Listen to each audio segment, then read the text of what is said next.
Good morning class. My name is Shaini Mukherjee and I would be concluding the topic today. So the topic for the day is plains, that means coastal plains.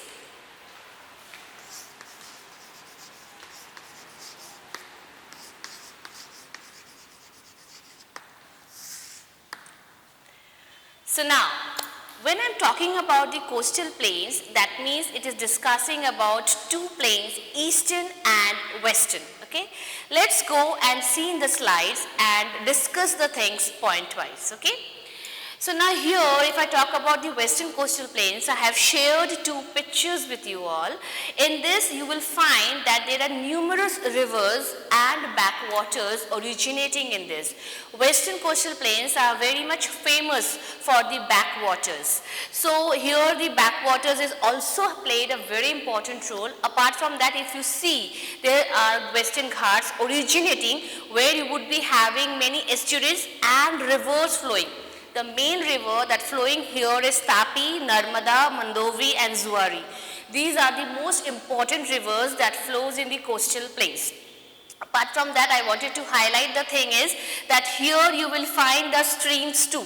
Now what are streams? Streams are a part of a rivers that flow not in that much speed, but still they had the process of flowing of water. Now when I am talking about the Ghats, that means it will, you can say, catch the monsoonic winds. Apart from that, the monsoon winds and the rivers, the plains, the depositions of soils, each and everything. In short, you can talk about physical nature, it is very much abundant of all the things. That means rivers and with rivers, the soil. Now let's go to the next slide over here. Now, eastern coastal plains, as I have already discussed, there are two coastal plains, western and eastern. So now let's go and discuss about the eastern coastal plains. It stretches from Tamil Nadu in south to West Bengal in the north. You can see here in the map, I have the insert picture over here. In this you can find out that from Tamil Nadu to Bengal, from south to the eastern side, it has been stretched its boundaries. The width of the plains varies from 100 and 130 kilometers. That is quite a area you can talk about as the width wise. The eastern coastal plains are wider and level than the western coastal plains. The reason is that it is having a more plain and fertile area, and also it is more wider as compared to the western coastal plains. That's why the eastern part is stretched too much more as compared to the western parts. Apart from that, the region is divided into two parts, the northern Sirca and Coromandel coast. This you have to remember, learn by heart that eastern coastal plains furtherly divided into two parts, that is the northern Sirca and the Coromandel coasts. So this is one of the most important thing in two coastal plains. When I am talking about the coastal plains, it should completely fluctuate in your mind that I am talking about the western parts of our country, two edges of our map. Now let's go to the next slide over here. Now let's discuss the difference. This is one of the most important thing you can copy down, you can write down, because it will help you for future to understand the chapter more clearly. So I have drawn the differences over here. Let's understand the entire difference point-wise point. The first is western coastal plain lies between Western Ghats and Arabian Sea. So the moment I say Arabian Sea, it should fluctuate that from which part I am talking about. The eastern coastal plain lies between Eastern Ghats and Bay of Bengal. So two different water bodies have been discussed in the first point, that is the first is Arabian Sea and second is Bay of Bengal. The second point is in north it is called Konkan, in central part it is called as Kannada plains, and south it is called Malabar near Kerala. Whereas in eastern coastal plain, in north it is called northern Sircas and in south is called Coromandel coast. So you have to remember these points because this gives you a proper definition and proper explanation of eastern and coastal plains, because at times we get confused about the places. So for understanding better concepts, we should go for this. The last point of here to be more important is it is narrower than eastern coastal plains and here in eastern coastal plain many rivers make delta. So here you will find the Sundarban delta also, and making it very fertile and broad. So in short, the eastern coastal plain is more fertile as compared to the western coastal plains that I have already explained when I was going through the eastern coastal plains and the western coastal plains. The one most important thing when I talk about the distance, the western is narrower and the eastern is wider. The distance of eastern is 100 to 130 kilometers. So I think I have explained the coastal plains and the differences. It will help you to draw certain places in your western side of the map. Now, one of the most important thing is Himalayan rivers and perennial rivers. Now, if I talk about the Himalayan rivers and perennial rivers, they both are quite different. But the most important thing is that these rivers originate from the Himalayan glaciers only. In my very first 2-3 lectures, I have explained you about the glaciers, about the point of originating the rivers, Yamunotri, Gangotri, everything I have explained. So from there the Himalayan rivers originate, and perennial rivers are the tributaries of all those rivers. Let's go and discuss all these things in brief. Now the first point about the Himalayan rivers is that the rivers flow throughout the year, and the peninsular river they are seasonal rivers. So first point you can point out in your notebooks that Himalayan rivers are throughout and perennial are the seasonal rivers. So that's why these rivers are countable in numbers. Now, if I talk about the second point, Himalayan rivers may have long course, that is quite stretchable, expanded its area in quite a large number. And in peninsular river, it is as compared to the Himalayan counterparts, it's shallower, more shallower as compared to the Himalayan rivers. Now, what the third point speaks here that these rivers rises in the Himadri, Shivalik and Himachal. So, these are the parts where these rivers took birth, whereas in perennial rivers they are basically found in the western Ghats and the central highlands. So, we have to remember that when we are talking about the Himachal or Shivaliks or Himadri, we are talking about the Himalayan rivers. When we are talking about the central part of our India, we are discussing about the peninsular rivers. The next and the most important point is that the Himalayan rivers flow through geological unstable areas and are uncertain nature, because it is very evident that these rivers are coming from the mountain, from the valleys, from the reverse part. So you will not able to find the plain course over there. There would be valleys, there would be little bit uneven surfaces. So the nature, the flow of the river is little bit troublesome as compared to the plain areas. Okay. Whereas in perennial rivers, it originates too much lower altitudes, because it is from the lower altitudes, that's why its flow, its process is not as much as difficult as to the Himalayan rivers. The next and the last most important point is that it developed deltas, it is an extensive plains and well developed deltas you will find in the Himalayan rivers, whereas in peninsular rivers you will find Narmada and Tapi. They are the rivers which are guided, and the most important thing, they are the east flowing rivers.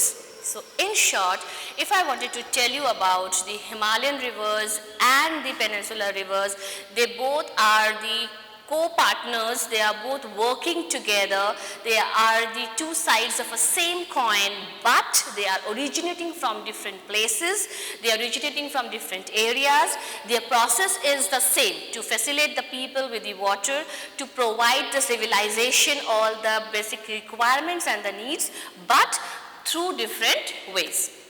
So till now I have discussed about the coastal plains, that's two parts, eastern and western, even the Himalayan rivers and the peninsular rivers. So I think all these things have quite mugged up in your mind. Let's go to the next slide. Now here in this picture, I just wanted to highlight about the rivers of India. This is one of the most important thing. If you just see the map very clearly, you will find our entire country is distributed with different types of rivers. Few important rivers I have highlighted in these slides. You can go and check it. Like I have shown here Narmada, I have shown here Tapti, Godavari, Krishna, Kaveri, Mahanadi, Brahmaputra, Ganga, Yamuna, Indus, Chelam, Ravi, Jhelum and Satluj, all rivers. Now if I talk about these rivers, with the help of these rivers you can find out the states, you can find out the locations, you can find out from where it is flowing. So one, in short, if I wanted to say that these rivers plays a very pivotal role, because as they flow all over the country, state wise and district wise, they are carrying rich source of minerals with them, rich source of nutrients and various types of soils with them. Okay, there might be a carrying soil like alluvium soil, laterite soil. All these type soils are also carried through these rivers. So that's why our country is a agricultural based country, because the main source of agriculture is soil, and that soil is abundantly provided by these rivers. Okay. And if you see these rivers from north to south, we are having rivers. So you can learn all these things. You can learn the states, you can learn from which district it is flowing, which place it is flowing. So it is very much important to learn the rivers of our country, because they are the source of our life. Yes, now one of the most important topic of this session, apart from the Himalayas and the peninsular, is the islands. Now when I talk about island, what it clears in your mind? A place, a piece of a land surrounded by water. So the topic that we are discussing about right now is islands. Okay, so if I talk about islands, that means quickly it clears in your mind that Andaman Nicobar Islands and Lakshadweep Islands. So we both know, we all know about that there are two types of islands, Andaman and Nicobar, Lakshadweep Islands. And even if we wanted to locate the islands in the map, we will quickly do that. Now let's go and discuss the entire details about the islands through this tabular form. Now see, even the islands are also divided into certain parts. If I go to the Lakshadweep Islands first, it is the Coral Islands, then it is having a Minicoy and Maldives. This is 9° and 8° channel. That means as per the latitudes and longitudes, it has been divided. Okay. Now the most important thing, Andaman and Nicobar Islands. So these are the two most important islands clubbed together. Let's go and discuss. Now Great Andaman is also divided into certain parts. The first is the North Andaman and South Andaman, and also the Middle Andaman. That means Andaman is having three features: North, Middle and South. Now if I talk about the other islands, there is a Little Andaman is also there, even the Nicobar Island is there. Below Nicobar Islands there is Indira Point, and that is the last point of our country. So that you should remember, we start from Jammu and Kashmir and we end till Indira Point. That is the last point of our country. The boundary, if I talk about the national boundary, if I talk about, that is the last boundary of our country. Now after that there are other types of extinct island also there. Now there are many islands which still needs to be get discovered, because the inhabitants yet not know about those islands. Okay. So we will discuss about these islands in detail. Let me just give you a brief about it. And the most important thing is that there is also a Deccan Pass between the South Andaman and Little Andaman. So you will find very much of differences. Okay, apart from the land, apart from the water body, you will also find a Deccan Pass over there between the islands. Just imagine Andaman Island. Between that island, there is the little island, Little Andaman too.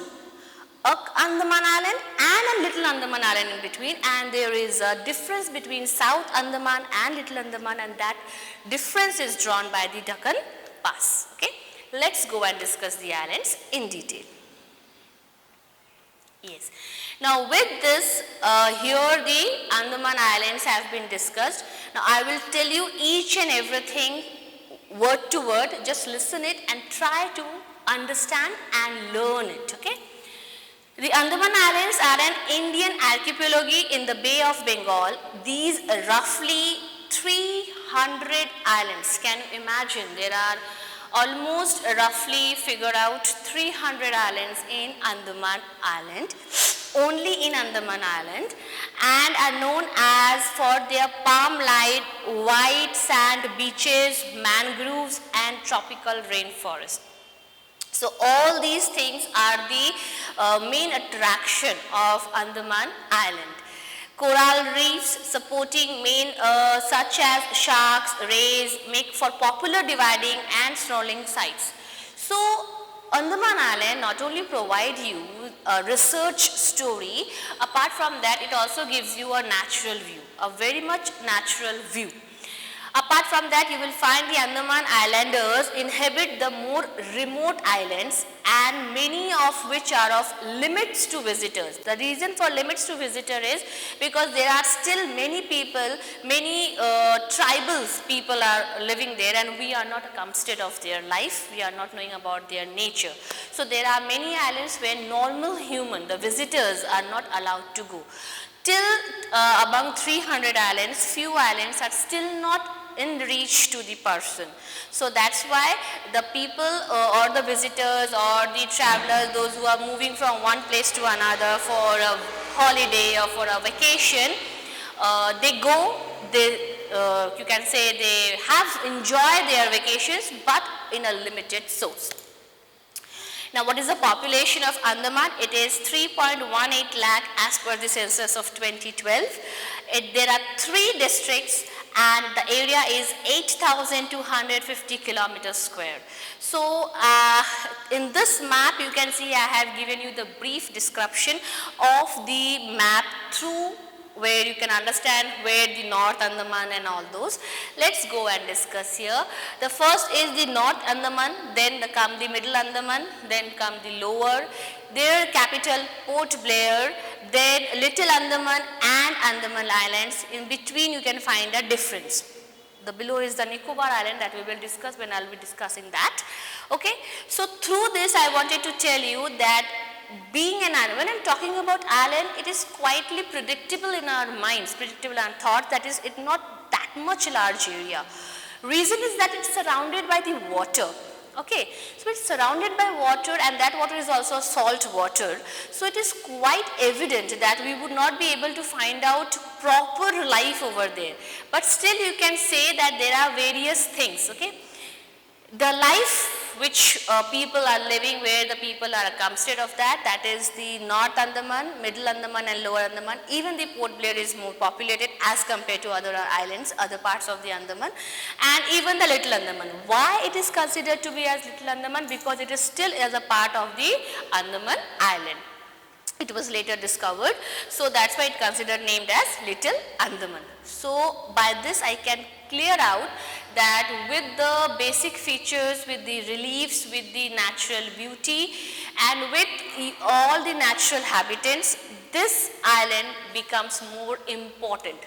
The source of income of this island is the tourist apart from the agriculture. And people living over there, they have various types of habitat. Still many islands are there where tribals are living. Many researchers and scientists are yet to go and discover about that. Let's go and discuss about the next island. Nicobar Islands. Now the Nicobar Islands, let's go and discuss about it in detail word to word. The Nicobar Islands are an archipelagic island chain in the eastern Indian Ocean. They are located in Southeast Asia. So remember the location, you have to remember when you are marking, because these are the questions which very aptly asks that where this island is located. So this island is located in the Southeast Asia, 150 kilometer north and separated from Thailand to the east by the Andaman Sea. Now you can see over there The particular area after Indian Ocean, that particular area is also named as Andaman Sea, because Indian Ocean is the name given by the country, because that ocean, Indian Ocean and India, it's quite correlated to each other. So that's why I'm telling about the Andaman Sea. If you see the map very much clearly, you can find there is a Nicobar, and even there is a scale also given over there, when the scales have been discussed with you in previous lectures. Now the area of Nicobar is 1841 kilometers square. Its ethnic groups people are called as Nicobaris. Champagne mainland Indians. Its population is 36,842 36,842 as per the census of 2011, and the total island is 22. So, in Nicobar Islands you will find the total islands 22. In Andaman there are total 3 districts. So you can find out there are many more differences between the islands, but being in the shape and the size, the Andaman considered to be the more populated as compared to the Nicobar Islands. Still in Nicobar Islands there are many islands which still not discovered or still not excavated by the people, by the researchers. So we have to make sure that we can go till where the visitors are allowed. And in this island also, apart from agriculture or apart from other habitats like handicrafts and all that, the tourist is the most attraction of their economy. So I have shared the picture of Andaman and Nicobar again. If you see this picture, there is a quite long difference between Andaman Island and Nicobar Island. Okay, so here you can find that the passage is the sea. Okay, is a water body. They have to cross from one place to another through this water body or by the air surveys, because land is not possible here. They can use the land services among the island people, but if you have to travel from Andaman to Nicobar, there is only 2 ways of traveling. Either you can go by air or you can go by water, because there is a quite good difference between Andaman Island and Nicobar Island. Okay. And one of the most important island that I have to discuss about here is the Lakshadweep Island. If you see this picture, you will find out to know that why this is one of the most important thing. I have one sketch for you that how this island is connected to each and every place. Okay. Let's go and discuss it about in detail. Lakshadweep is a tropical archipelago of 36 atolls and coral reefs in the island of the sea of the coast of Kerala, India. Not all of the islands are inhabited, only few are open to visitors. Here also the restrictions is there. If I talk about the capital, its capital is Kavarati. Number of districts, only 1. And its formation is of November 1956. From there we came across to know about its existence. Its population is 64,429 kilometers as per the status of or statistics data of 2011, and the language they spoke is Malayalam. Now, can you tell me why the people of Lakshadweep they speak the language of Malayalam? Because they near the Kerala. They are somehow share the boundary of South India, so that's why they speak this language. Apart from that, one of the more developed island is home to dozens of mosques. So you will be finding Muslim religion to be most prevalent in this area or in this island, I can talk in short.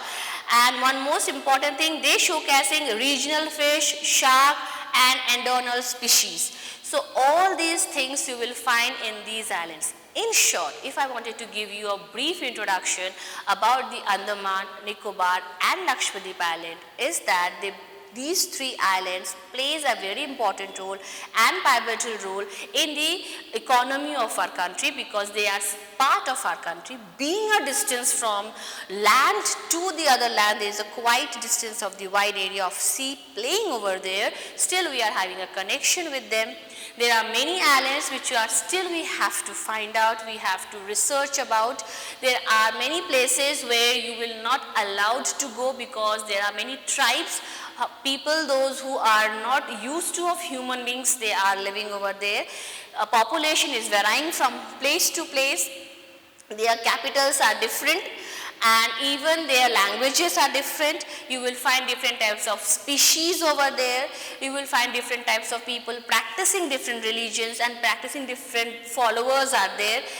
Apart from that, the most important thing, if you see in the map here, is that it having the stretching belt to all other places. These lines will tell you that there is a connection between the Lakshadweep Islands. Apart from that, there is a connection with the south coast of our country. The Lakshadweep Island come near the Arabian Sea. Andaman and Nicobar Islands come near the Bay of Bengal. So that's why we can say these two water bodies also give you a lot of information about the land surfaces. So in short, I have explained you about the coastal plains. The total coastal plains are two: western coastal plains and eastern coastal plains. After that, I have given you the introduction of Himalayan perennial rivers. I have explained you about the islands. Now the difference between the plains and the island is that island is surrounded by the water and plain is having one way water and the rest is the land part. So that is the difference between the island and the plain. Apart from that, I wanted to more highlight about that these three islands, basically if I talk about Andaman, Nicobar and the Lakshadweep, they are quietly abundant with various types of theses, various types of theories, various types of information that we have yet to find. So before I sum up my session, I just wanted to highlight the points that we have discussed. Let's give a look over there. We discussed about the plains divided into two parts: eastern and coastal. In coastal we have east and west. After that we have discussed about the islands, that is having already Lakshadweep, and we are having Andaman and Nicobar. We discussed about the Himalayan rivers and perennial rivers. So if you are having any doubt, you can go through this screenshot, go through the slides. Even I have give you the examples of their populations, their language, species, each and everything. Your home task is that collect the more information about the Andaman and Nicobar Islands and Lakshadweep Islands that fascinate you more to visit the place. Thank you.